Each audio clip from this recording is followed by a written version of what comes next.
Hey mga kamoto, welcome sa aking channel. Ako si King.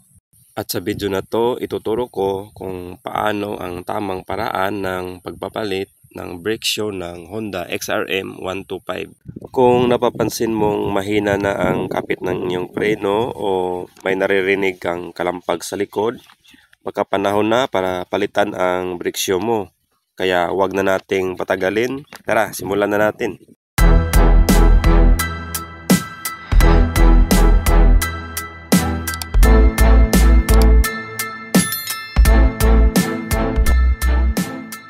Una natin gawin ay babaklasin muna natin ang hub para makuha natin yung brake shoe. So para matanggal ay huhugutin lang natin itong ihi. Sa pagtanggal nito ay gagamit lamang tayo ng wrench na 19mm at sa pangkontra niya ay 14mm.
So ito na yung brake shoe niya kasama itong housing.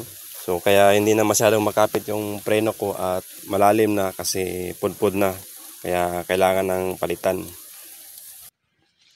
So ganito lang magtanggal ng brake shoe. Napakadali lang.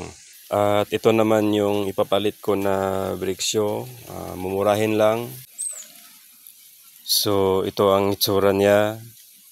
So bago ko ito ikabit sa lagayan niya ay lilinisin ko muna kasi masyado nang marumi.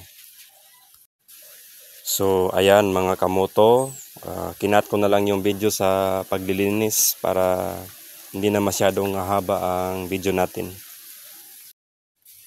So sa paglalagay ng brake shoe ay dapat yung bilog na yan ay dapat dito nyo ilagay sa may yan yung kurting ehe na forma.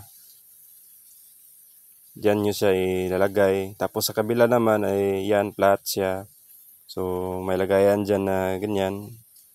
Diyan nyo siya ikakagat para mag-fit siya ng maayos. So ayan no, panoorin nyo lang para malaman nyo kung paano magkabit nitong brake shoe.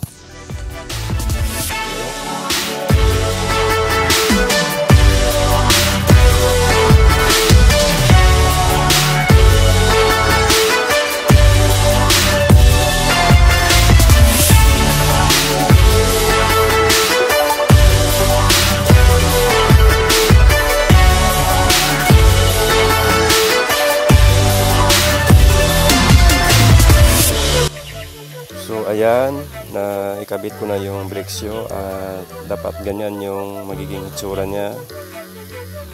So tara, ikabit na natin doon sa hub.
ayan mga kamoto, tapos ko nang palitan ang breksyon ng XRM 125 at sana ay nakatulong sa inyo ang video na to. At kung may natutunan ka, huwag kalimutang i-like ang video, mag-subscribe at i-click ang bell icon para updated ka sa mga susunod kong mga moto content. So ride safe mga kamoto at kita-kits sa next video. Peace out.